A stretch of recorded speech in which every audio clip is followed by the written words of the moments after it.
अपने प्राणों को जो सारा जगत प्यार करता है वो पुष्प की भांति चढ़ाने के लिए उत्साहित हो जाता है, जिसके अंदर मुमुक्षुता जागृत हो जाती है। नारायण अति कठिन है हरि मिलन की बाट, यामे पग पीछे धरे प्रथम शीश दे काट। शीश काटने का तात्पर्य है अपने अहम को, अपने महानत्व को प्रभु के चरणों में समर्पित कर दिया। उसके लिए मृत्यु भी अब खिलौना लग रही, बस किसी तरह प्रभु मिलने चाहिए। अगर करोड़ों प्राण होते तो एक साथ दे करके भी हम प्रभु को प्राप्त करते। यहां तो 5 या 10 प्राण हैं। बहुत सावधानी,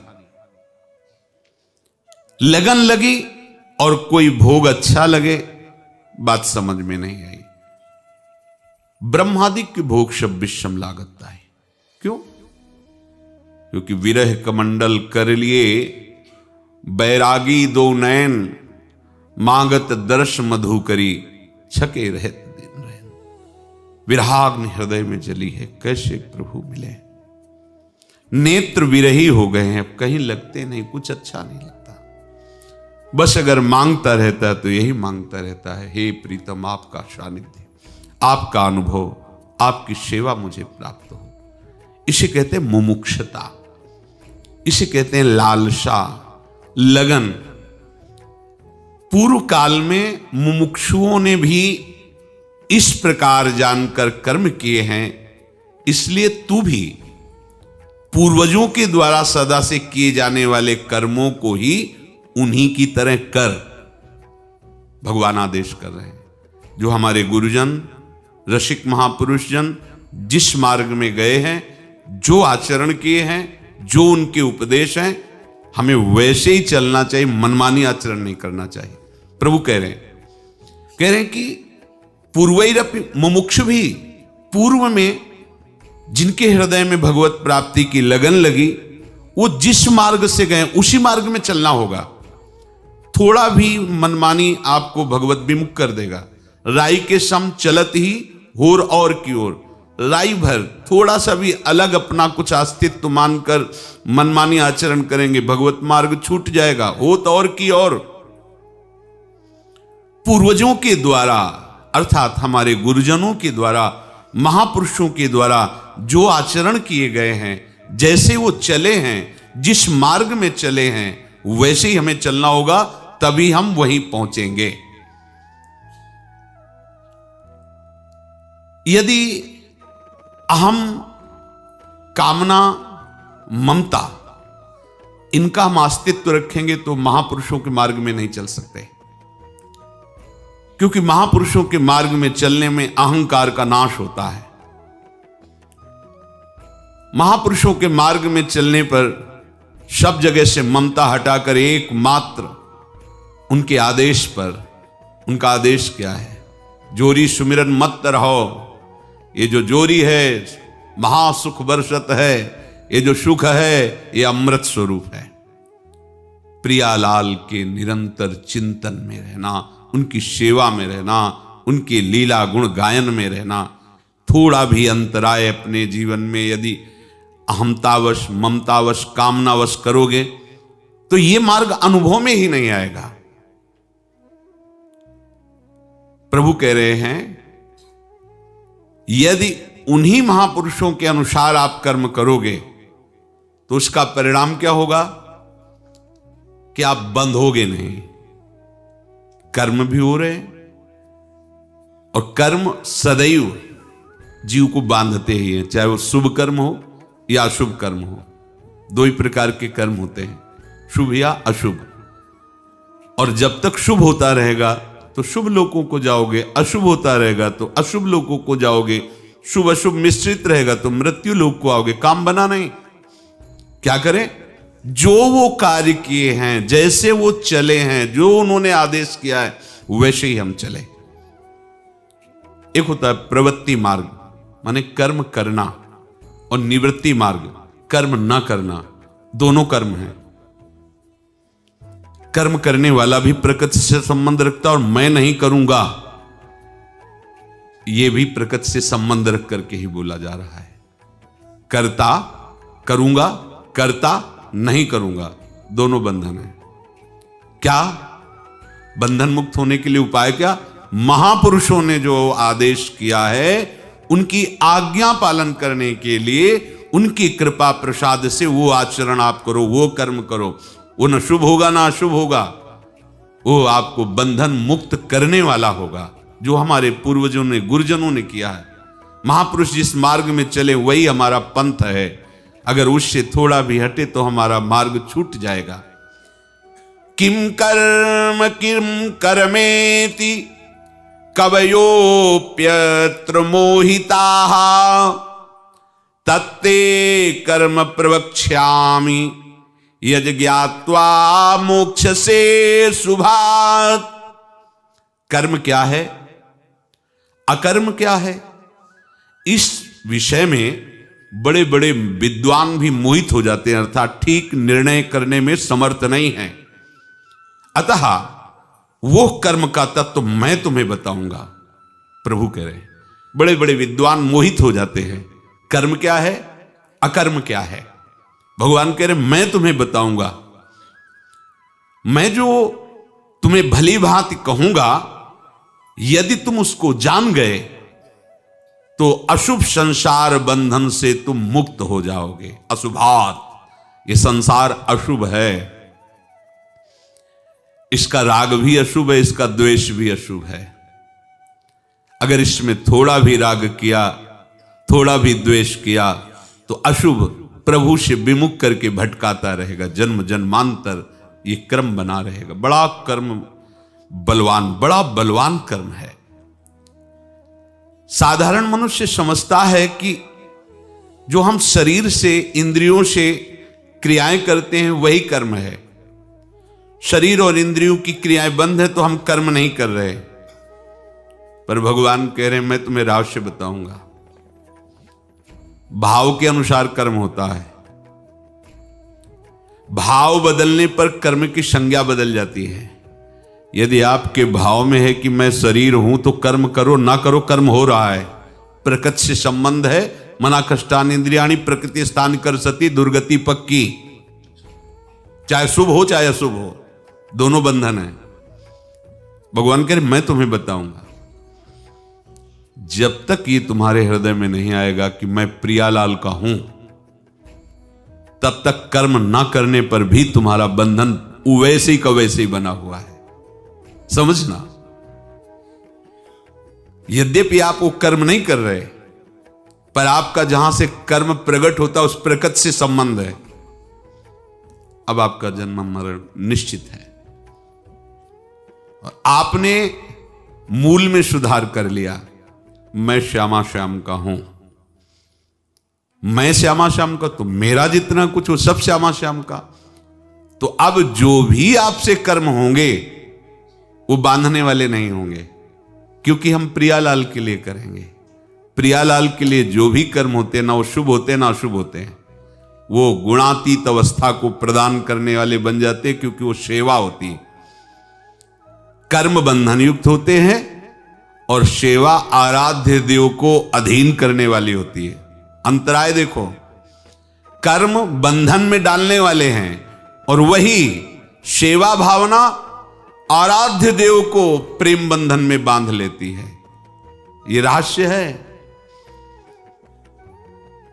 भाव बदलने पर कर्म की संज्ञा बदल जाती है। जैसे कर्म सात्विक है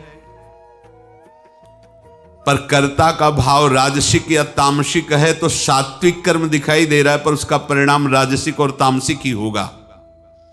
जैसे कोई प्रभु की उपासना करते नजर आ रहा है, आरती पूजा भोग दीपक सब, और किसी से उसका द्वेष है, वो अंदर वो मना रहा है कि भगवान ये कब नष्ट होगा। कर्ता सात्विक कर्म करते दिखाई दे रहा है, भगवत उपासना, पर उसकी कामना तामसिक है, हिंसा प्रवृत्ति, दूसरे को दुख देने के लिए है। अब वो घोर बंधनकारी कर्म हो गया उसके लिए। परम सात्विक दिखाई दे रहा है पर परिणाम में वो बंधन कारक बन गया, वो तामस कर्म हो जाएगा।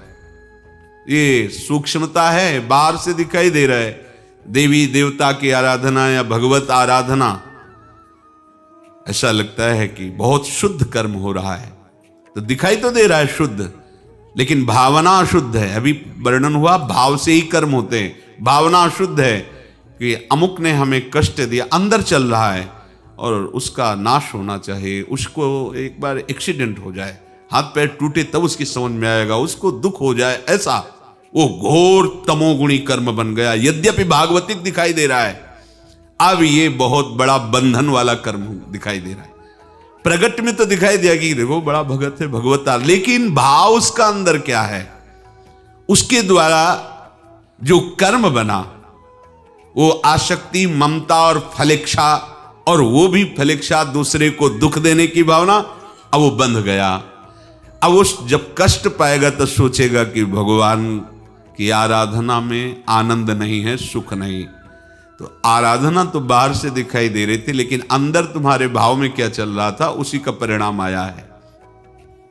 और जो कामना, फलेच्छा और ममता, ये तीनों प्रभु में समर्पित कर देता है। कामना, प्रभु का चिंतन बनता रहे, भजन बनता रहे और सदैव इनकी सेवा बनती रहे, इनकी स्मृति में डूबा रहूं, बिसरी हो ना बिसारी हो।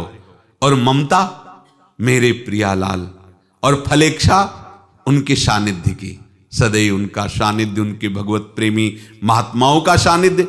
अब क्या हुआ, अब वो कर्म बांधने वाला नहीं हुआ, वो दूसरों को मुक्त करने वाला बन गया। दूसरों जो उसके सानिध्य में आ जाएंगे वो कर्म बंधन से मुक्त हो जाएंगे। ये सेवा बन गई। ये कर्म का रहस्य है। फलेच्छा, ममता, जब तक आप लौकिक रखेंगे तो कर्म भागवतिक दिखाई दे रहा है, परिणाम उसका लौकिक ही होगा। कर्म लौकिक दिखाई दे रहा है, भाव भागवतिक है, परिणाम उसका बड़ा मंगलमय होगा। केवल बाहरी क्रिया या बाहरी कर्म से वास्तविक स्वरूप को नहीं जाना जा सकता। इस विषय में बड़े बड़े शास्त्रज्ञ भी मोहित हो जाते हैं, कर्म के तत्व का निर्णय नहीं कर पाते हैं। यदि मनुष्य में ममता, आसक्ति और फलेच्छा है तो कर्म ना करते हुए भी वो कर्म कर रहा है और कर्मों से बंधेगा। ये भगवान बोल रहे हैं, कर्म ना करते हुए भी ममता है, आसक्ति है, फल की इच्छा है, कर्म नहीं कर रहा, आपको दिखाई दे रहा है, पर वो कर्म हो रहा है उसका। फलेच्छा है, ममता है, आसक्ति है, किससे, शरीर से, संसारिक भोगों से वो बंधा हुआ ही है। वो भले ऐसे बैठा नजर आवे, चाहे जिस भेष में नजर आवे, वो बंधन युक्त ही है। यदि ममता, आसक्ति और फलेच्छा नहीं है तो कर्म करता हुआ भी वो कर्म नहीं कर रहा है। ये सुधा निधि में कर्माणि श्रुति बोधितानि नितराम कुर्वन्तु कुर्वन्तु मा गूढ़ाश्चर्य रसास्त्रगादि विषयान ग्रहणंत मुंचन्तु वा।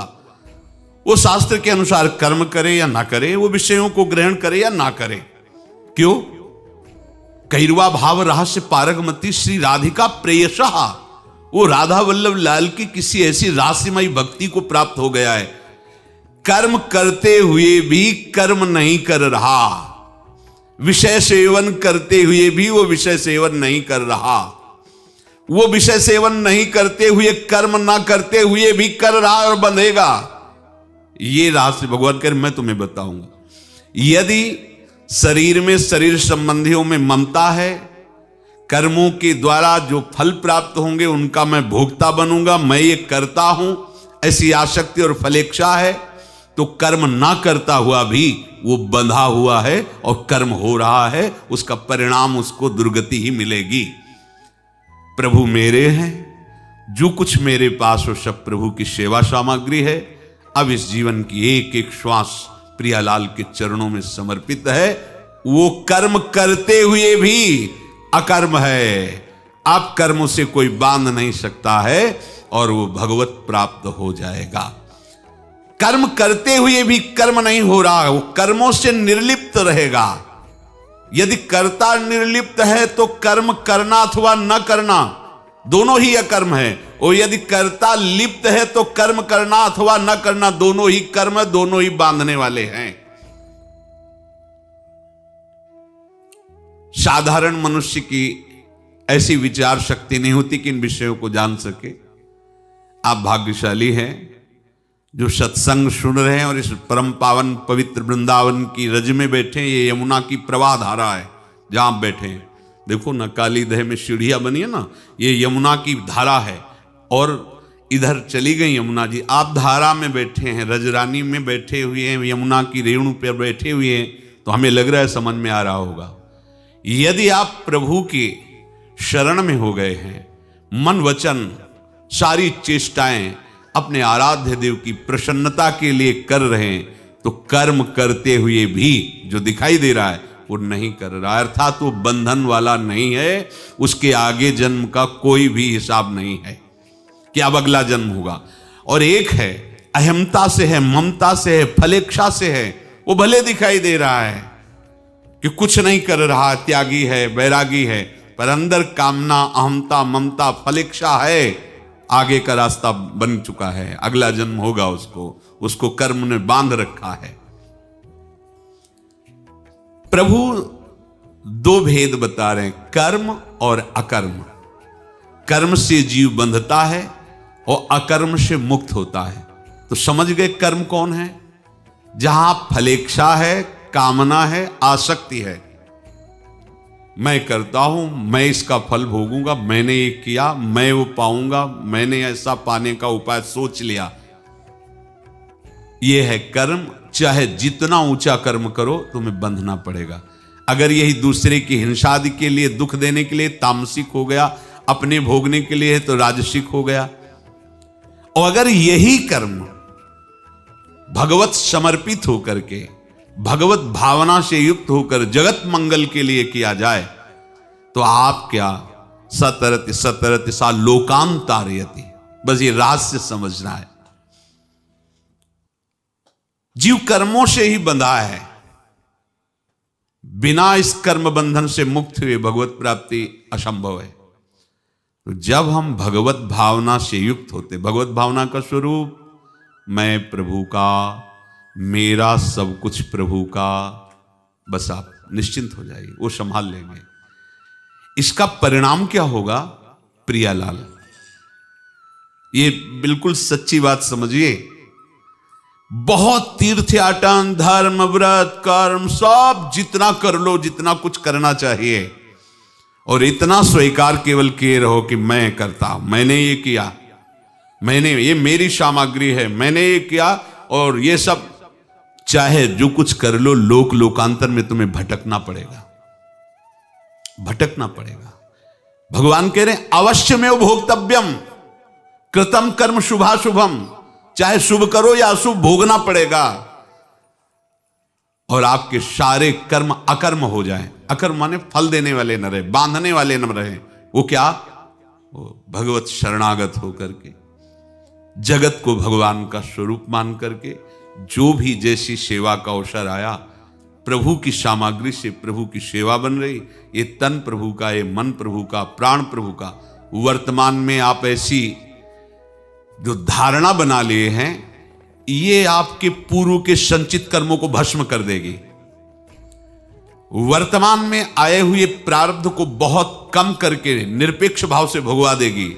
और आगे जो कर्म बन रहे हैं वो अकर्म हो रहे हैं, उनसे तुम बंधोगे नहीं। जीवन मुक्त हो गए, ये आखिरी जन्म है, समझना।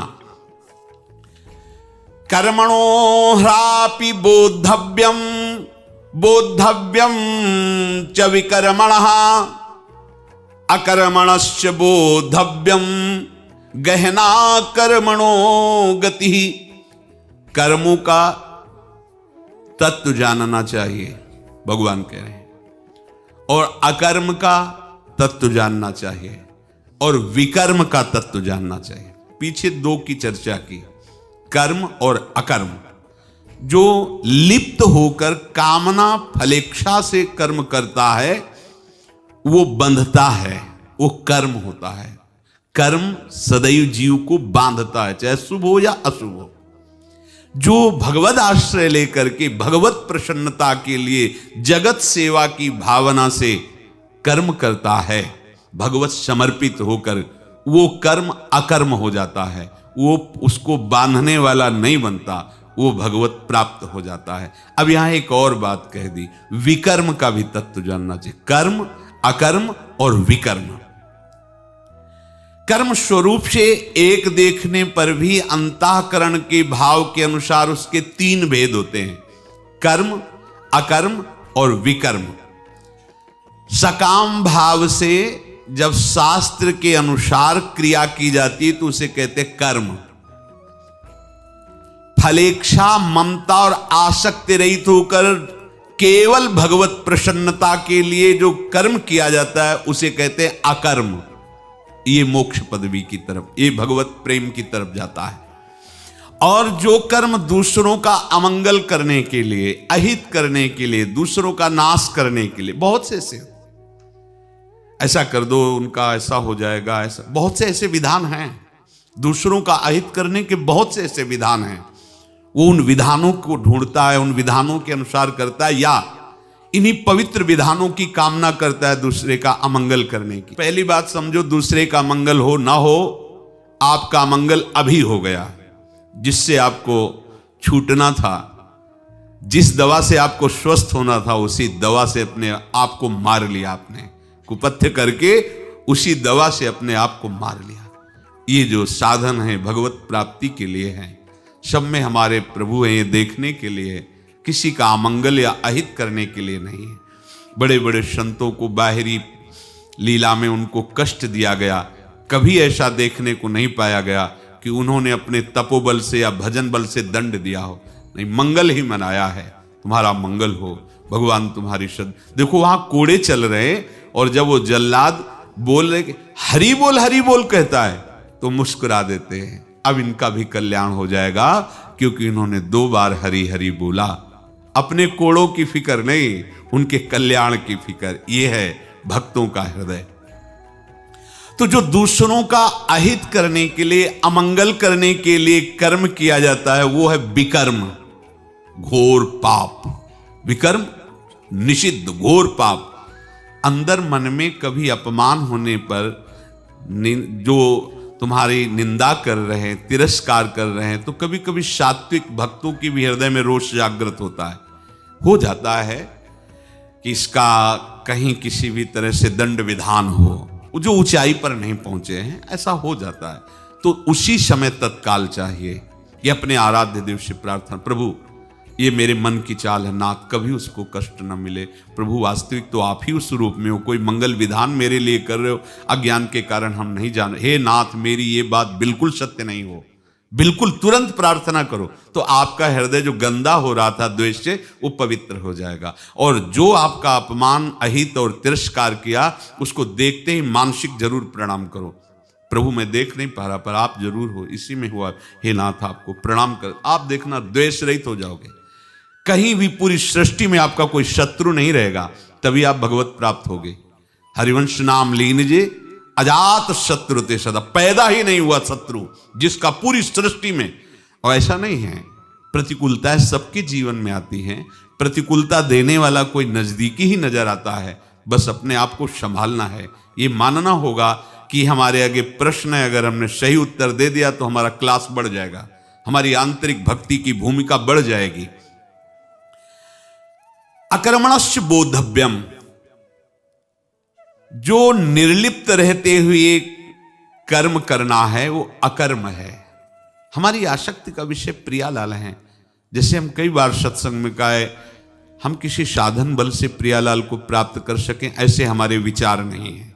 सर्वेषु साधन वरेश चिरम निराशा, हमारी साधना भी प्रियालाल है और साधना का फल भी प्रियालाल है। उनका नाम, उनका रूप, उनका गुण, उनकी लीला, नहीं कुछ तो उनकी आश्रय में। हमारा साधन भी प्रियालाल है और हमारे साध्य भी प्रियालाल है। ये अकर्म हो गया, अब बंधन नहीं है। कोई भी भूल चूक होती है, सरकार है, सब लोगों के स्वामी हैं, मायाधीश हैं, वो सब जानते हैं। वो उसकी चूक को, राहत न प्रभु चित चूक किए की, करत सुरत सैबार ये की हृदय की बात देखते, ये मेरे आश्रित हो गया है, संभाल लेते हैं, इसलिए निश्चित उसका कल्याण निश्चित हो गया। मानना है इसमें मेरे प्रियालाल, और जो कुछ मेरा है सब प्रियालाल, पहले भी उनका था, बाद में भी उनका रहेगा। बीच में तुम अहंकार के कारण स्वामी बने हो, तो तुम्हें अवसर मिला है इस अहंकार से मुक्त होने का। कामना से कर्म होते हैं, कामना जब अधिक बढ़ जाती है तब पाप कर्म होना शुरू हो जाते हैं, उसे विकर्म। ये साधक के जीवन में नहीं होना चाहिए। जब तक विकर्म रहेगा तब तक वो भगवदानंद की तरफ नहीं बढ़ पाएगा। ये बैठा लीजिए हृदय में, कर्म हमारे जो अहम से भी हो जाएं, मान लो अभी समर्पण की वो भूमिका नहीं आई और अंदर है कि मैंने ये किया है, ठीक है, जो तुमने किया वो प्रभु को समर्पित कर दो। को जो भूल हो रही थी उसका सुधार हो गया, लेकिन विकर्म, प्रभु की आज्ञा के विरुद्ध आचरण करना, निषिद्ध कर्म, पाप कर्म, ये नहीं, इसमें ये सुधार नहीं हो सकता कि आप इसको भगवान के चरणों में समर्पित कर दो। प्रभु की आज्ञा का उल्लंघन करते हो, मनमानी आचरण करते हो, पाप कर्म करते हो, और फिर अगर ऐसा सोचोगे तो प्रभु के जो दंड विधान शासन करने वाले हैं वो आपको बख्शेंगे नहीं। आप भगवत मार्ग में चल रहे हैं, आपसे चूक हो गई, चूक होना और विकर्म करना, इसमें बड़ा अंतर है। संकल्प पूर्वक, हर्ष पूर्वक उस क्रिया को परिणाम तक पहुंचाना, निषिद्ध क्रिया को, वो विकर्म है, वो पाप कर्म है, उसका दंड मिलेगा आपको। और चल रहे हैं भगवत मार्ग में, चूक हो गए, ना चाहते हुए असावधानी में गिर गए हम, समझ जाओगे। कोई और अनुष्ठान, कोई प्रायश्चित करने की जरूरत नहीं है। शास्त्रों में वर्णन आया है, हृदय में बैठकर हरि उसके हृदय को स्वयं निर्मल करते, क्योंकि उसने हरि का आश्रय ले लिया है। ऐसी चूक हो सकती, चूक और विकर्म में अंतर, ध्यान रखना। जो संकल्प करके हर्षित होकर के शास्त्र विरुद्ध आचरण किया जाता है, विकर्म है, पाप है, निषिद्ध है। पापवंत कर सहज स्वभाव, भजन मोरते भाव न का, बिल्कुल नहीं बनेगा, बिल्कुल नहीं। वही कर्म जिसे निषिद्ध कहा जा रहा है, उसी को यहां चूक कहा जा रहा है। पूर्व संस्कारवश, कुसंगवश कहीं ऐसे उससे एक चूक हो गई, वो हृदय में जल रहा है, बस यही उसके लिए भारी पश्चाताप है, और आगे बढ़ करके वो भक्ति की ऐसी भूमिका में पहुंचेगा, चूक नहीं रह जाएगी। राहत न प्रभु चित्त चूक किए, यहां चूक की बात कहेगी। और वो जो नाम में तो बड़ी सामर्थ्य है ना, पाप को नष्ट कर देगा, और प्रतिकूल चिंतन करके हर्षित होकर खूब, कोई नहीं जान पा, ये विकर्म है, ये तुम्हें भगवत मार्ग में नहीं चलने देगा। यहां ये नहीं चलेगा कि इसको हम समर्पित करते तो हमारी चूक सुधर जाएगी, नहीं, चूक और इसमें अंतर है।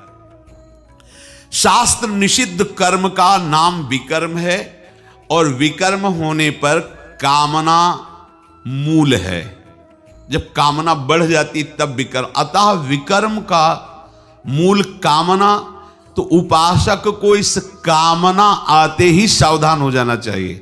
बताया कि विषय के बिना शरीर नहीं चल सकता, तो जिन विषयों से शास्त्र सम्मत सेवन करने से हमारी शरीर यात्रा चलती है वो तो ठीक है, लेकिन जिसे शास्त्र निषेध करता है वो पाप कर्म नहीं चाहिए। अगर पाप कर्म करते रहेंगे, असाधन करते रहेंगे, तो साधन होने पर भी भगवत भाव का प्रादुर्भाव नहीं होगा। पापवंत कर सहज स्वभाव, भजन मोर ते भाव न काओ। फिर यही प्रश्न होते हैं कि बिना नाम जप किए क्यों नहीं प्रभु मिल जाते जब अपने हैं। ये चतुरई और वो चतुर शिरोमणि हैं, वो ऐसे फंसने वाले नहीं। वो तो तुम जब उनके चरणारविंद का आश्रय लेकर निरंतर भजन की वृत्ति बनाओगे तो कृपा करके तुम्हारे हृदय में अनुभव कराते रहेंगे। कर्मण्य कर्म यह पश्ये द कर्मणि च कर्म यह सबुद्धिमान मनुष्येषु सयुक्तः कृष्ण कर्म कृत।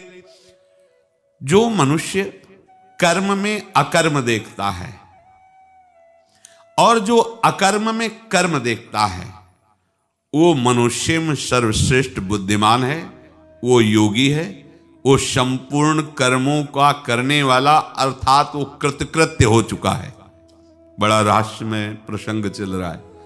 जो कर्म में अकर्म देखता है और अकर्म में कर्म देखता है। कर्म में अकर्म देखने का तात्पर्य है कर्म करते हुए अथवा न करते हुए वो निर्लिप्त रहता है। निर्लिप्तता का तात्पर्य है उस कर्म और कर्म के परिणाम से उसका कोई संबंध नहीं। आज्ञा हुई है शास्त्र की, गुरुदेव की, बस उसका पालन करना हमारा कर्तव्य है। हम कर्म कर नहीं रहे, जो आज्ञा हुई है, जो हमारा कर्तव्य निर्देशन किया गया है कि आप ऐसे, वो उनके बल से हो रहा है। न मेरा संकल्प है न मेरी सामर्थ्य है। ये बात, ये निर्लिप्तता है कर्म की। और प्रत्येक भक्त के हृदय में यही धारणा होती, ओ श्री जी की इच्छा हुई तो गिरिराज जी की परिक्रमा हो गई, श्री जी की इच्छा हुई तो इतने दिन कीर्तन किया, श्री जी की इच्छा हुई तो ऐसा। कहीं ये नहीं मैंने ये किया, ऐसा नहीं होगा। भक्तों की भाषा ही बदल जाती है। ओ तो आप फिर ऐसा कर लीजिए, हाँ श्री जी की इच्छा होगी तो जरूर हो जाएगा, श्री जी की इच्छा होगी तो जरूर हो जाएगा। कहीं अपनी इच्छा नहीं, कहीं अपना बल नहीं, श्री जी के बल से ही ऐसा ऐसा होता। वो निर्लिप्त है। वो कर्म करे या ना करे, दोनों में वो अकर्म है। समझ में आ रहा है? कर्म करे या ना करे, दोनों में अकर्म है। जिसके हृदय में ये बात है, और अमुक कर्म मैं करता हूं, अमुक कर्म मैंने किया, इसका फल मुझे ये मिला और इसका फल मुझे ये मिलेगा, ऐसा भाव रखकर कर्म करने से वो कर्मों में बंधता है। अब वो कर्म करे ना करे, उसका कर्म बन रहा है। वो कर्म करते हुए भी अकर्म है और ये ना करते हुए भी कर्म है, बंधा हुआ है। इसलिए जीव स्वयं नित्य निरंतर कर्मों के जाल को रच रहा है और अपने आप को बांध रहा है। आपको मुक्त होना है, बंधना नहीं है। जीव का जन्म कर्मों के अनुबंध से होता है, कर्मों के बंधन से होता है, और उसको अपना ऋण चुकाना होता है। कर्मानुबंध ये बहुत सूक्ष्म विषय है। जैसे आप जिस परिवार में जन्म लिए हैं तो उस परिवार के लोगों से आपका ऋण है, इसलिए उसी परिवार में आप आए हैं। और ऋणानुबंध, उसको बिना चुकाए या बिना वसूल किए आप वहां से जाएंगे नहीं। आपको लेना है तो वसूल करना है और देना है तो चुकाना है। ये पूर्व के जन्मों से निश्चित किया गया है। जैसे किसी के यहां पुत्र हुआ, जन्म से ही पैसा खर्चा शुरू हुआ, जो बड़ा हुआ तो उद्दंडता के द्वारा मार पूरे परिवार को क्लेश पर क्लेश देता चला जा रहा है। ये तुम्हारे कर्म का फल है। या ऐसे शक्तिहीन बुद्धिहीन ऐसे पागल पूरे जीवन सेवा करो, तुमसे अपना हिसाब चुकाने के लिए वो आया है। अब परिवार के जो सदस्य जुड़े आके, मतलब पत्नी आते ही पूरी हृदय में आनंद, परिवार में आनंद, और जीवन भर वो आनंद ही सुख देने के लिए उसका जन्म हुआ। वो अपना ऋणानुबंध मुक्त, और आते ही भयंकर क्लेश खड़ा कर दिया, बीच में दीवार और झगड़ा वैसा, फिर अतरे दिन मारपीट शुरू, कलह अशांति, पूरा जीवन नरक हिसाब करने आए। यहां ऋण चुकाए बिना कोई जा नहीं सकता, ऋण चुकाना पड़ेगा। किसी का ऋण वसूल करना है तो किसी को ऋण चुकाना है, दोनों काम करने होते हैं। अनेक जन्मों में अनेक लोगों के साथ हमने जो बर्ताव किए हैं, अच्छे या बुरे, वो होंगे। अब किसी आदमी को हम जानते नहीं, अचानक मिला, अचानक टक्कर लगा और मार पीट गाली गुप्ता सब कर दिया, चुपचाप सह लो। क्यों? ये आपका हिसाब है, पूर्व का हिसाब। हमारा उससे कोई द्वेष नहीं, कोई संकल्प नहीं। अचानक घटना घटी और हमसे द्वेष करने लगा, हमें पीटने लगा, हमें गालियां दे, ये हिसाब है, चुपचाप सह जाओ। अपने घर का भाई ही भारी दुश्मन बन गया और क्लेश दे, हिसाब है। एक प्रभुदत्त ब्रह्मचारी जी की वाणी में पढ़ा था, एक महात्मा जी भ्रमण करते थे तो उस समय असरफियां चलती थी, मोहरे असरफियां, तो उनको भेंट में देते लोग। तो या तो ठाकुर सेवा में लगे तत्काल या संत सेवा में तत्काल लगे, उसका संग्रह करके डोलना ये ठीक नहीं है। बैरागी के लिए सिद्धांत में ये ठीक नहीं है।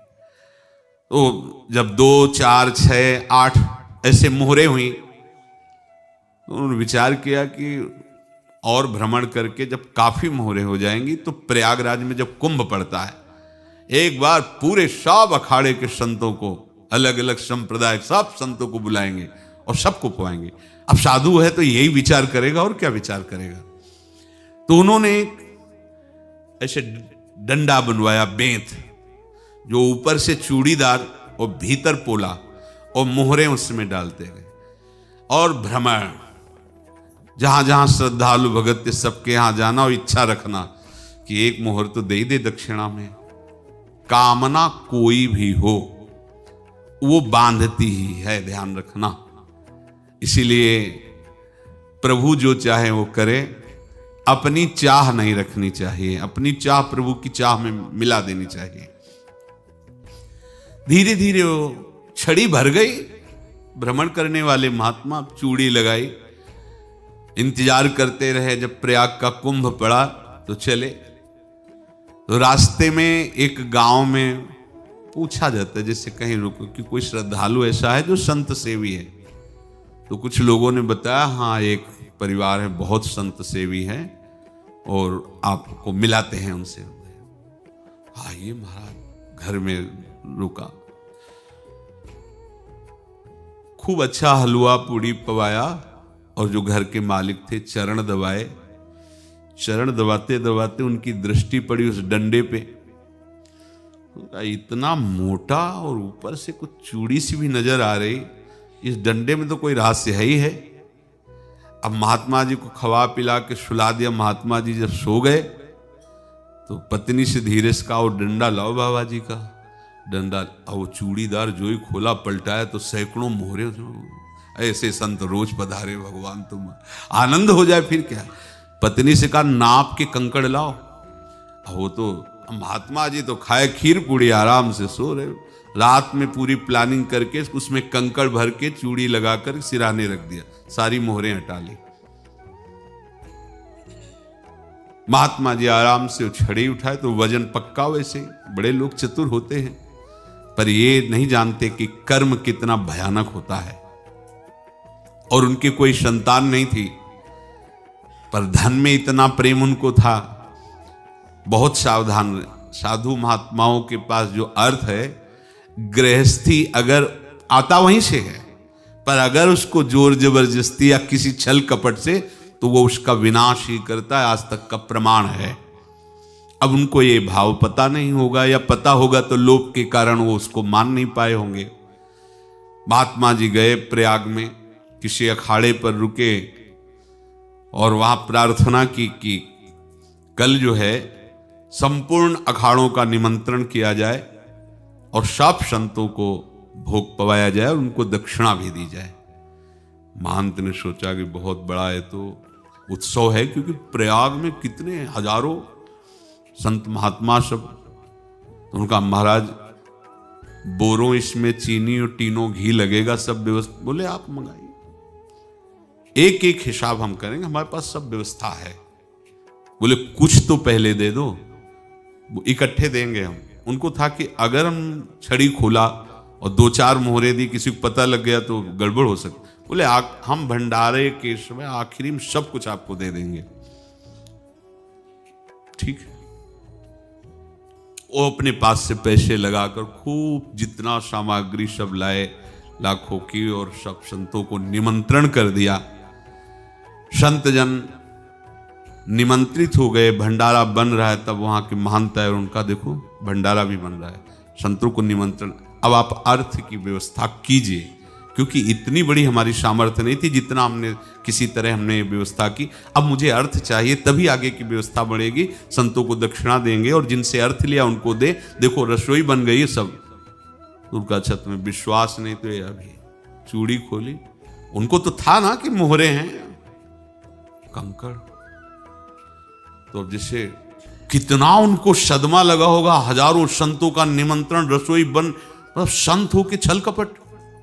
तो उनका महाराज आपने तो हमारा नाश कर दिया, जो महंत थे। अब बताओ रसोई बन गई, संत निमंत्रित हो गए और आप ये कंकड़ दिखा रहे हैं हमको। आपने तो हमें बर्बाद कर दिया, हमारी इतनी सामर्थ्य नहीं थी, आप पहले बता देते। संत होकर ऐसा छल कपट।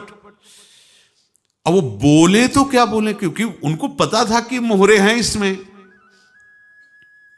अंदर से उनका चिंतन गया उसी सेठ के पास, अच्छा ऐसा धोखा हमारे साथ किया, भोगोगे तुम। ये जो निकलता है ना भोगोगे, ये अकाट्य होता है। क्योंकि किसी का भी हृदय, मान लो किसी भी जीव जंतु को आप कष्ट दें और उसका हृदय आह भर जाए, तो वो आह वज्र की लेख है, तुम्हें भोगना पड़ेगा। वो देखो भीष्म जी को भोगना पड़ रहा है ना। सांप को ऐसे धनुष की नोक से उठाया और बंबूल के कांटों के ऊपर फेंक दिया, कई दिन तक शेदा हुआ, वो आह भर करके मरा। तो आपको 6 महीने बाणों की सैया पर आह किसी की ना लेना जिंदगी में। कोई ऐसा कोई आह भर करके कह दिया तुम समर्थ हो, हम तो कुछ कर नहीं सकते, और अंदर से दुखी, फिर तुम्हारी सामर्थ्य काम नहीं करेगी, मिट्टी में मिला देगी। फिर ये तो संत थे और भगवत आराधना के लिए, संत आराधना के लिए ही ऐसा किए हुए थे। अब इनका कैसे मुंह दिखाएं, अब क्या करें। सुबह संत जन आएंगे, सबके बीच में हमारी कि देखो इन्होंने, अब क्या करें। गए और संगम में जाके छलांग लगाई, अपने प्राण त्याग दिए। अब उनके तो पास मोहरे थी और व्यापार बढ़ा, और 9-10 महीने बाद ही लड़का हुआ। अब तो उनको कि संत फलीभूत हो गया। देखो व्यापार चल रहा, लड़का नहीं होता था, लड़का भी हो गया। बड़ा आनंद छा रहा है। जब से वो प्रकट हुए और धन की वृद्धि शुरू हो गई, पढ़ाई लिखाई में उनके खर्चा हुआ सब, बस बीमारी शुरू हो गई उनके शरीर में। अब उसमें पैसा जाना शुरू हुआ। इतने आसक्त वो दोनों हो गए कि कुछ भी हो, व्यापार ठप, संपत्ति बेचना शुरू। तो उन्होंने कहा कि बेटा मैं क्या कर सकता हूं तुम्हारे लिए। बोले हमारी अंतिम इच्छा है प्रयाग चलो, और जितने प्रयाग में संत महात्मा सबको एक बार भंडारा करवाओ, हमारी इच्छा अंतिम है। क्योंकि अंतिम यही इच्छा थी। तो बोले अब ज्यादा संपत्ति तो नहीं रह गई। तो बोले घर बेच दो, मेरे लिए ही तो है, बेच दो। मुझे लगता मैं बचूंगा नहीं, पर मेरी अंतिम इच्छा पूर्ण कर दो। घर बेच दिया, जेवर बेच दी। वहां गए, जब संत सेवा की तो बोले मुझे संगम तक ले चलो। संगम तक ले गए और बोले समझे तुम चुराए थे और हमने उसको छीना है, कुछ नहीं रह गया तेरे पास कुछ। अब केवल ममता और आसक्ति में जल कर मर और नरक प्राप्त कर। मैं वही महात्मा हूं जिसकी तूने मोहरे ली थी, शरीर छोड़ दिया। महात्मा को जन्म लेना पड़ा और इनको दुर्गति भोगनी पड़ी। ऋणानुबंध होश में। ऐसा नहीं कि आप जो कर रहे हैं कोई देख नहीं रहा, कोई हिसाब किताब नहीं। जो कर रहे हैं अवश्य में भोक्तव्यम। बहुत सावधान। अनेक जन्मों में अनेक लोगों से जो कुछ लिया दिया है, इस लेने देने को मिटा देने के बाद ही तुम मुक्त हो गए। इसीलिए एक उपाय है, लेना न देना मगन रहना। क्या? मालिक को समर्पित हो जाओ, मालिक को अपना माना हुआ समर्पित कर दो, खत्म। अहम त्वाम स्वरूपापेभ्यो मोक्षयिष्यामि, सब खत्म। आगे पीछे लेना देना सब खत्म। एकादश स्कंद में भगवान श्री कृष्णचंद्र जी ने कहा, जो मेरे चरणों का आश्रय लेकर भक्त मेरा भक्ति करता है, उसके पितृ ऋण, मातृ ऋण, देव ऋण, ऋषि ऋण, सब ऋणों से मैं मुक्त कर देता हूं। बस यही एक उपाय है जो इसके बंद करने का उपाय। भक्तों के लिए है वो यही है, भगवान की शरण में होकर अपना माना हुआ पूरा भगवान के अर्पित कर दो। अर्पित करने का तात्पर्य उसमें अहम हटा दो। तो दियम वस्तु गोविंदम तुभ्यमेव समर्पय। जिनसे तुमने सेवा करवाई है उनकी सेवा करनी पड़ेगी, जिनसे तुमने जो कुछ लिया है उनको देना पड़ेगा। ये लेने देने का व्यापार जब तक समाप्त नहीं होगा तब तक तुम्हारा जन्म मरण चलता रहेगा। अब आपको यहां समझना है, यदि आपसे किसी ने पैसे लिए बेईमानी करके नहीं दे रहा है तो आप उसको गाली मत दीजिए, आपने बेईमानी की थी इसलिए आपकी बेईमानी हुई है, ले गया, कोई बात नहीं है, बंधन से मुक्त हुए, जो बोझा था चला गया। उसको ऐसा ना देखे कि ये बेईमान हमारे रुपए मार लिए, अब जो कुछ होगा देखेंगे। अगर आप आगे नया कुछ करते हैं तो फिर आगे का हिसाब आपको भोगना पड़ेगा, ध्यान रखना। ऐसा नहीं है कि आपको भोगना नहीं पड़ेगा। एक ही उपाय है कि अब जो शरीर धारण किए इसी में जो भोग ले, आगे ना होना चाहिए। तो क्या करे? सर्वतो भावेन भगवान की शरण ले ले। ये तो सर्वाणि कर्माणि मयि सन्न्यस्य मत्पराहा अनन्ये नैव योगेन माम ध्यायन्तु उपासते तेषाम् अहं समुद्धर्ता मृत्यु संसार से। ये बड़ा कठिन है पार होना, कोई छोटी मोटी बात है। एक महात्मा बाल्यावस्था से भजन करते थे, शालिग्राम भगवान पास रखते थे और उन्हीं की आराधना करके बस पाठ नाम जप और भ्रमण करते थे।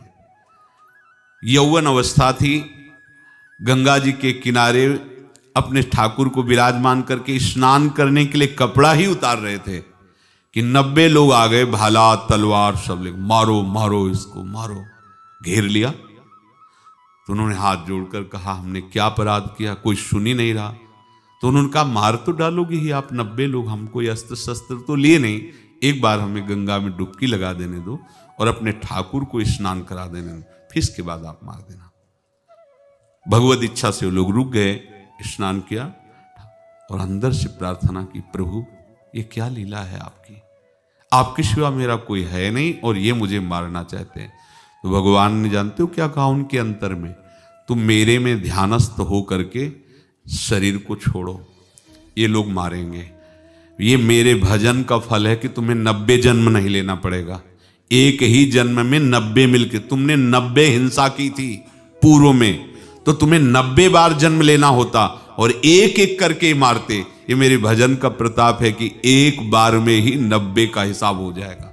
तुम आंख मूंदो, मेरे ध्यान में मगन रहो, मेरे प्रताप से तुम्हें कोई चोट नहीं होगी और स्वाभाविक मूर्छावस्था में प्राण तुम्हारे छूट जाए। ऐसा ही हुआ, ऐसा हुआ। तो ये बात समझ लो कि ये जो कर्मानुबंध है, ऋणानुबंध है।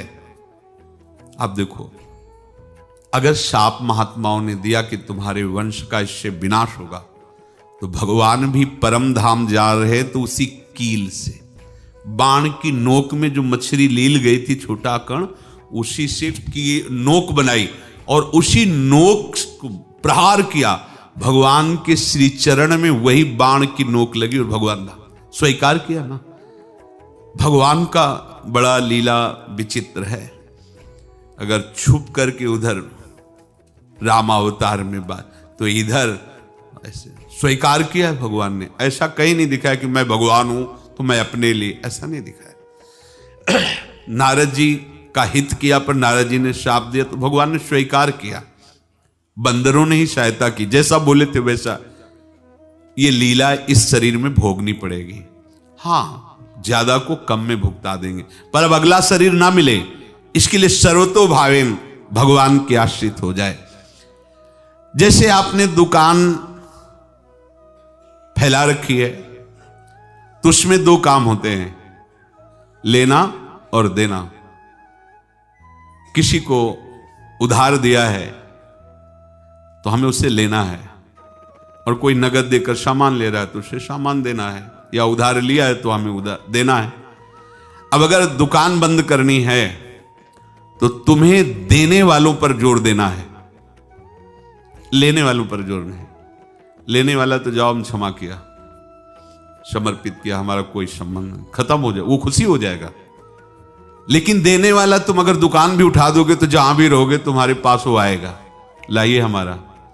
तो देने पर नजर रखिए, जिसका जिसका हिसाब है वो आपके सामने आता जाए, हटाते जाओ। लेने पर नजर मत रखिए और दुकान फौरन उठा दीजिए, नहीं अगर लेते देते रहे तो चलता रहेगा।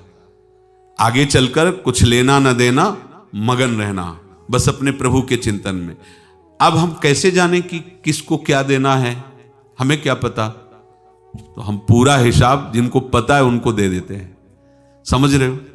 उनको पता है क्या लेना है क्या देना है, तो इनके पास पहुंच गए या सरकारी हिसाब से सब बराबर कर देंगे। हमको अपनी जिम्मेवारी इनकी चरणों में समर्पित कर देना है, तभी हम जीवन मुक्त होंगे। ये रहस्य की बात है। प्रभु कह रहे हैं यस्य सर्वे समारंभाः काम संकल्प वर्जिताः ज्ञानाग्नि दग्ध कर्माणं तमाहु पंडितम बुधाः। जिसके संपूर्ण कर्मों के आरंभ संकल्प और कामना से रहित हैं तथा जिसके संपूर्ण कर्म ज्ञान रूपी अग्नि से जल गए हैं, उसको ज्ञानी जन भी पंडित कहते हैं, बुद्धिमान कहते हैं। पूज्य श्री भाई जी महाराज कह रहे हैं जैसे वहां ज्ञानाग्नि से दग्न कह रहे हैं, तो अपने वृंदावन वासियों का प्रेमाग्नि से सब कर्म संस्कार दग्न होते हैं। कैसे? बोले श्याम प्रेम तब जानिए जब न रहे दुख लेश, अघ अशांति ज्वाला सभी हो समूल निशेष। जिस समय आपके हृदय में भगवत प्रेम का प्रादुर्भाव होगा तो लेश मात्र कभी तुम्हें दुख नहीं भोगना पड़ेगा। प्रेम का प्रादुर्भाव होते ही दुख का नाश हो जाता है, महासुख। जब प्रेम का प्रादुर्भाव होगा तो समस्त पाप भस्म हो जाते हैं, अशांति नष्ट हो जाती है, संसार ज्वाला स्पर्श भी नहीं कर सकती है, कभी न तनिक हिला सके भीषण झंझावात। टूटे दुख पहाड़ पर लगे न उर आघात। जब भगवत प्रेम का प्रादुर्भाव होता है तो हो सकता है उस उपासक के जीवन में दुखों का पहाड़ टूट पड़े, परिवार खिलाफ, शरीर रोगी, अव्यवस्था, बहुत बहुत कुछ, सब कुछ। कह रहे हैं इतना सब होने पर भी उसके हृदय में कोई भी दुख नहीं होता। ऐसा सामर्थ्यशाली भगवत प्रेम है। देखो ना भक्तों के चरित्र पढ़ के कैसी कैसी उनके सामने विषम परिस्थितियां आती हैं, अव्यवस्था ही अव्यवस्था है, पर वो इतने निष्काम है, इतने आनंद में। नामदेव जी को लग रहा है कि राका बाका जी के पास बड़ी अव्यवस्था है और भगवान से कह रहे सर्व सामर्थ्यशाली व्यवस्था कर दो। भगवान ने कहा इनको हमारी व्यवस्था नहीं चाहिए। आप देते तो हो, नहीं केवल कहते हो कि नहीं चाहिए, दो ना, ठीक है। जिस मार्ग से जा रहे थे स्वर्ण के सिक्कों से भरा हुआ एक थैला ऐसे और थोड़ा खुला हुआ जिससे दिखाई दे कि हाँ स्वर्ण मुद्रा है। पति ने देखा हाँ स्वर्ण, कहीं पत्नी का मन न लालयित हो जाए क्योंकि बड़ी अव्यवस्था है, तो पैर से रज डालने लगे। तो पत्नी ने कहा रज में क्या रज डाल रहे हो? आश्चर्य हुआ कि हमें तो सोने का सिक्का दिखाई दे रहा है लेकिन मेरी पत्नी को रज दिखाई दी, मिट्टी। मिट्टी में क्या मिट्टी डाल रहे हो? वाह कैसी! दोनों निकल गए। नामदेव जी से कहा देखा ये बिल्कुल व्यवस्था चाहने वाले जन नहीं, ये तो मेरे प्रेम में मगन रहते हैं। बोले फिर भी प्रभु बड़ी समस्या है। जो लकड़ी वृक्षों से नीचे गिरती है उसको बीन कर ले जाते हैं, बेचते हैं, उससे जो अन्न मिलता है, साधु सेवा करते हैं, जो बचता है वो फिर उधर पोषण। प्रभु कुछ तो व्यवस्था हो। तो क्या व्यवस्था? बोले हम दोनों मिलकर लकड़ी पूरे जंगल की ना बीन बीन कर इकट्ठा कर देते, तो ये आएंगे बांध के ले जाएंगे, अधिक बिकेगी तो सुखपूर्वक रहेंगे। भगवान ने कहा चलो दोनों ऐसा करते, नामदेव जी और भगवान दोनों लकड़ी बीन बन। अब वो जब लकड़ी लेने गए तो देखा कि गट्ठर जैसे बने हैं। पत्नी से कहा कि हमसे ज्यादा कोई अव्यवस्था वाला है, पहले से ही इकट्ठा कर लिया है आज, तो वापस चले गए कि लकड़ी इकट्ठा की किसी ने तो उसको ज्यादा आवश्यकता होगी। भगवान ने कहा देखा तुमने अपनी बुद्धि लगाई तो जो कुछ खान पान के लिए लकड़ी बीनते वो भी वापस चले गए, आज तो और भी भूखे रहे। ये भगवान के चरणारविंद का जिसके हृदय में प्रेम है, भारी से भारी दुख भी उनको विचलित नहीं कर सकता। कोई भी भोग अंदर चाह नहीं पैदा कर सकता जिसके हृदय में प्रेम है। काम का नामो निशान मिटा देता है ये प्रेम।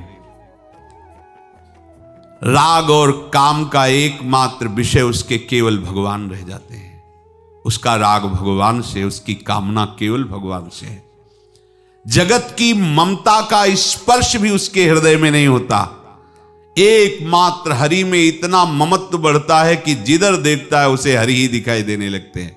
ये प्रियता, जित देखूं तित श्याममयी। राग काम के हों विषय एकमात्र भगवान, जग ममता का नाश हो। हरि में ममत्व द्वंद्वात्मक इस जगत में हो सर्वत्र समत्व। जग के मिलन बिछोह सब, मान और अपमान, लाभ हानि जीवन मरण, हो सब एक समान। भगवत प्रेम के मार्ग में चलने वाले उपासक के हृदय में जब प्रेम प्रकाशित होता है तो ममता का निशान भी नहीं रह जाता। किसी के प्रति भी उसकी ममता नहीं होती। तो फिर उसके परिवार का पालन पोषण कौन करेगा? जब ममता ही नहीं तो परिवार में निरपेक्ष रहेगा तो परिवार ऐसे कैसे चलता है?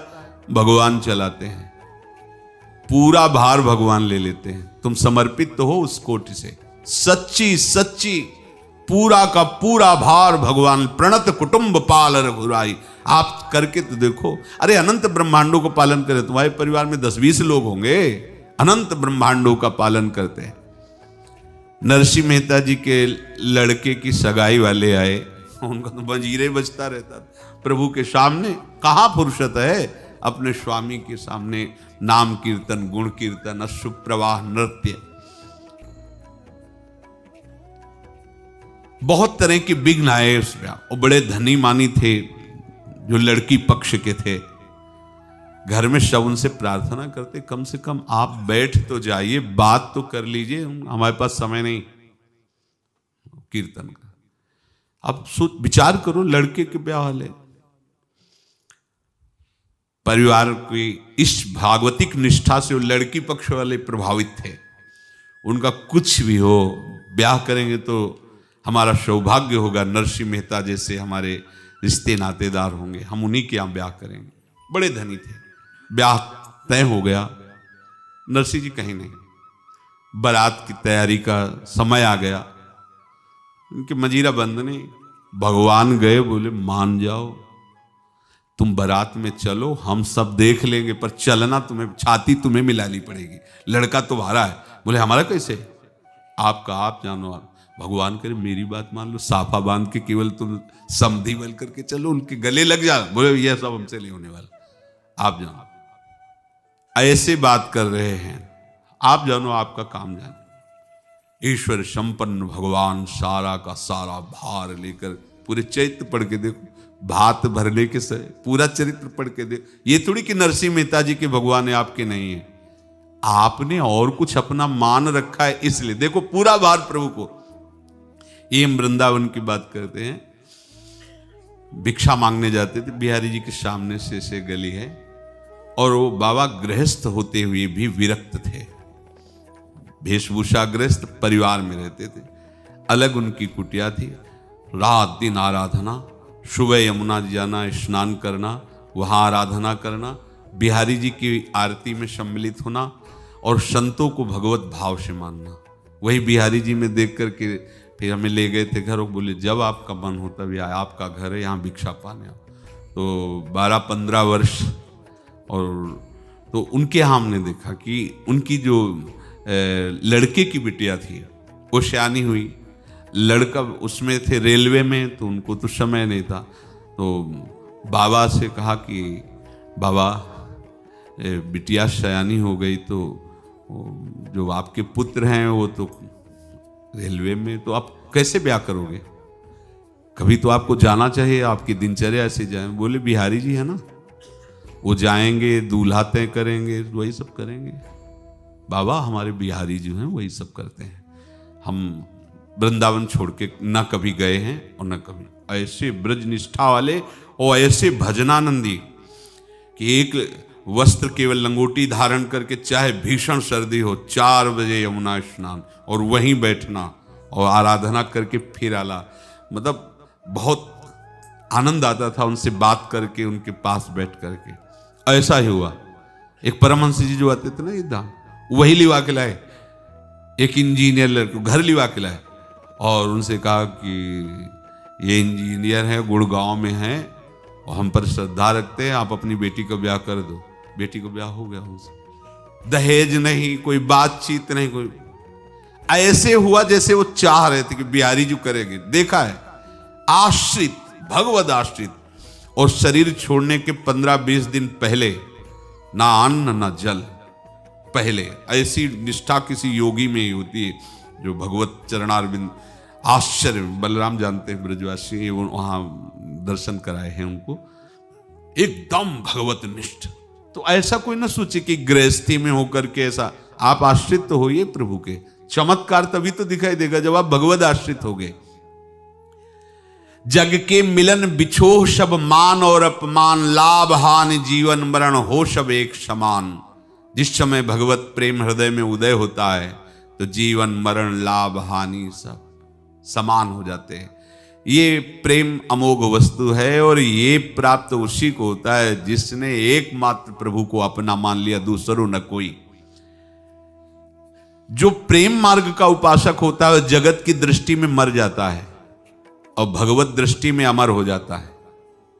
जगत की दृष्टि में मर जाता है, ना वो किसी के काम का रहा ना कोई उसके काम का रहा, इसी को ही मरना कहते हैं। किसी के काम का वो नहीं रहा और न कोई उसके काम का रहा, ये भगवत मार्ग में अमर है। जगत मार्ग में वो किसी के काम का नहीं रह जाता। विषय जगत में हो मरण, प्रभु में जीवन नित्य।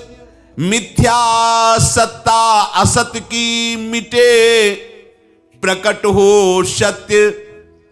जहां मिथ्या जगत से संबंध हटा तो सत्य भगवान हृदय में प्रकाशित हो गए। कितने मिनट के लिए? बोले रहे निरंतर नित्य हरि, बसे हृदय सुचिधाम। पल भर हो न बिलग कभी, मिले रहे अभिराम।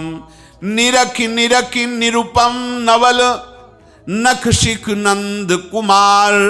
आनंदम बुद्धि उठे, नव नव ऊर्मी अपार।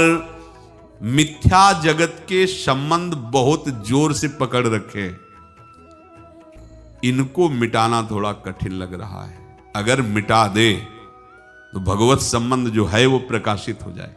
भगवत संबंध प्रकाशित हो तो भगवान रुक नहीं सकते, छुप नहीं सकते, वो हृदय में प्रकाशित हो जाए। निरंतर नित्य हरि उसके हृदय में दर्शन देते हैं। पहले सब संबंध को मिटाए, यही सत्संग की महिमा होती जो समस्त रागों को मिटा देता है। प्रभु से केवल अपनापन, ये सब सत्संग की निचोड़ बात है। सब कुछ संभल जाएगा, बस केवल प्रभु से अपनापन। झूठ से ही मानना शुरू कर दो, वो सत्य हैं, वो अनुभव में आ जाएंगे। ये झूठे संबंधों को मानने से ही हमारा इतना राग दृढ़ हुआ है, न मानने से कट जाएगा। न मम, ये मेरे नहीं है, ये मेरा नहीं है।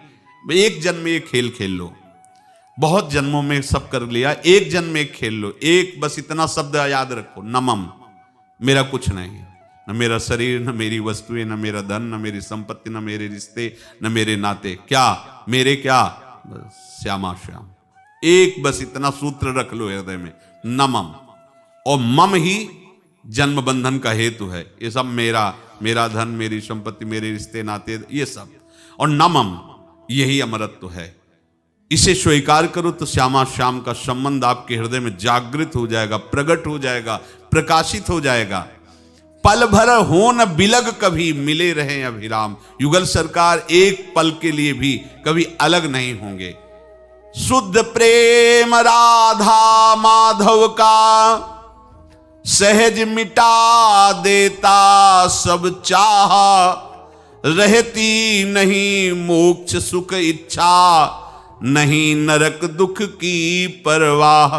जहां प्रिया प्रीतम का प्रेम हृदय में प्रकाशित हुआ, अब कोई चाह नहीं रह जाती, ना मोक्ष की चाह, ना कोई लोकांतर के सुख की इच्छा, ना नरक के दुख की परवाह। एक अलवेली मस्ती होती है हृदय में।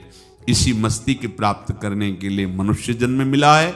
अब ये मस्ती प्राप्ति किए बिना ये शरीर छूट न जाए, ये सावधानी रखो। ये वस्तु प्राप्त होना ही चाहिए। श्यामा श्याम के चरणों का अनुराग, यही हमारे जीवन का परम लक्ष्य है। शेष चर्चा की। श्री राधा वल्लभ लाल की। तो राधे राधे जी, श्री हरिवंश। हमें पूरी उम्मीद है कि आप लोगों को पूज्य महाराज जी का आज का ये सत्संग बहुत ही ज्यादा पसंद आया होगा और आपको इस सत्संग से काफी कुछ सीखने को भी मिला होगा। तो आपको इस सत्संग के अलावा और किसी भी विषय के बारे में अगर कुछ भी महाराज जी की वाणी में जानना हो तो आप लोग हमें नीचे कमेंट्स करके जरूर बताइए। हम आने वाली वीडियो में आप लोगों के उस प्रश्न को लेकर महाराज जी का नया सत्संग अपलोड कर देंगे, ताकि आप लोगों को अपने भक्ति मार्ग में बहुत ही ज्यादा आसानी मिले। तब तक के लिए राधे राधे, श्री हरिवंश।